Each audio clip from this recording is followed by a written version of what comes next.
class 5 in your science class, as we were doing the third chapter, safety and the first aid. Safety rules we came to know. Lots of safety rules are given here. What about their preventions? These are also given there. And what kind of things we have to do, or what kind of precautions we have to take if any accidents happen. So what is that? Before the doctor's arrival, whatever the precautions, whatever the treatment we are giving to the patient, that is called the first aid. And we should be very careful about the first aid, because there are different kind of first aid due to different kind of situations. So according to the situation, what kind of the first aid we have to provide, what kind of the things we have to do to protect that patient, it is very necessary. So before the doctor's arrival, whatever the activity we are doing with the patient, whatever the precautions we are taking with the patient, that is the first aid. So before the doctor's arrival, whatever the immediate help we are doing or we are giving to the patient, that is the first aid. And we should have to be very careful about the first aid, because if the first aid is wrong, so the first treatment will get wrong, and then patient maybe get the worst. So there are different kind of the first aid given in our book, and we have to follow those according to the type of accident. But today we will discuss the exercise questions whatever given in your book. So refer to page number 26. See, the exercises are given here, and first question is tick the correct answer. So what are the questions? First statement is given here. In case of chemical burns, wash the affected area with. 3 options are given here: Dettol, Burn-On and water. Naturally, we have to wash the affected area when it is being burned by chemicals. It is water. So the option 3C, or the water, is the correct answer.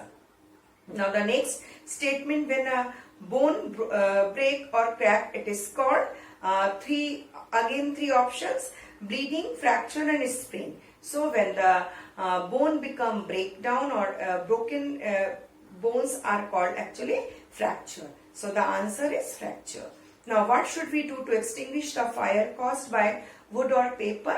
We know if any kind of fire occurs due to the burning of paper or wood, we can use water. So the answer is water.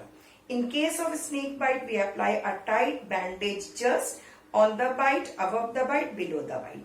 As we know, what is the main aim for tightening the bandage on this place?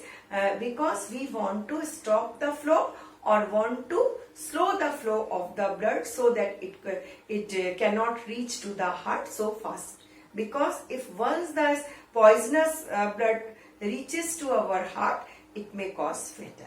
So what is the answer? It should be above the bite, because above the bite, few inches above the bite, when we are just tight the bandage, or when we just apply a tight bandage, that means we are stopping the flow of the blood and we are slowing down the flow of blood. Okay, so the answer is above the bite. The next question, or the B question, is fill in the blanks. So what are the fill in the blanks?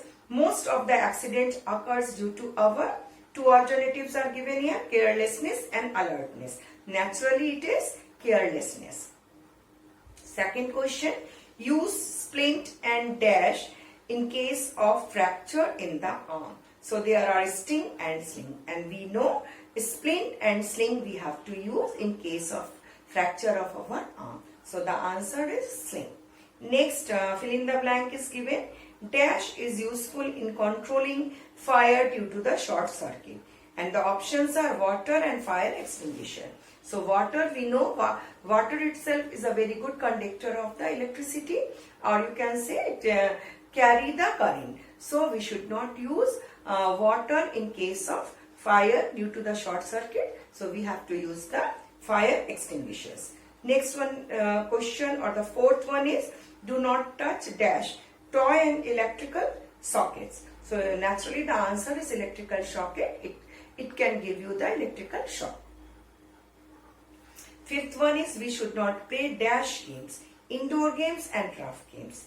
And rough games means pulling each other and doing some kind of the activity which is not normal or very harsh activities. So it should be, answer should be the rough games. We should always walk on the dash road or footpath. Answer is footpath. Now we will say we will take or see which statement is true or which statement are false. So there are few statements are given here. First one is, it is safe to light crackers. No, it is false, because we know it is never safe to light crackers. Alone it is never allowed, but even with your elders it is not very safe. Number 2 statement, we should keep the medicines away from the reach of the children. Yes, it is a true statement.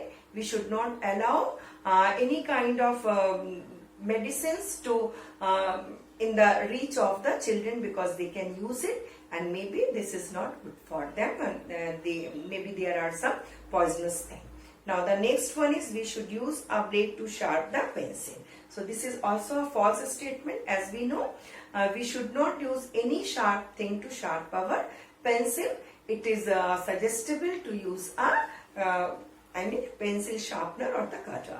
Now we should regularly check the electrical wiring. Yes, it is true, because we don't know anything about the wiring. If anywhere it is being naked, or anywhere the outer covering is not there, anywhere the wires are being open, so there will be the chances of short circuit. So it is advisable to call an electrician and go through all the checkings of electrical wires and appliances.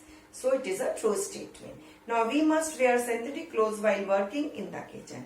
And I have discussed with you that working in a kitchen, when you are wearing some synthetic cloth, and somehow if the accident happens and the fire, due to some cause the fire occurs in just your dress caught some fire. So if it is synthetic, it will stick to your body and it is very dangerous to peel out or to get off these clothes from the body, because along with the cloth, the skin also peel off from the body. So it is very dangerous. So it is advisable always to wear the cotton clothes while you are working in the kitchen. Okay. Now there are few traffic signs are given and we have to identify all of them. So first one is the U structure of this arrowheaded, and that means we cannot take the U-turn, and the option is no U-turn. And the next one you will see the right hand side, the arrow is given and it is being slashed or cut one time. So what does it mean? It means no right turn. That means in that road the person will not get any right turn, and right turns are not allowed from that road.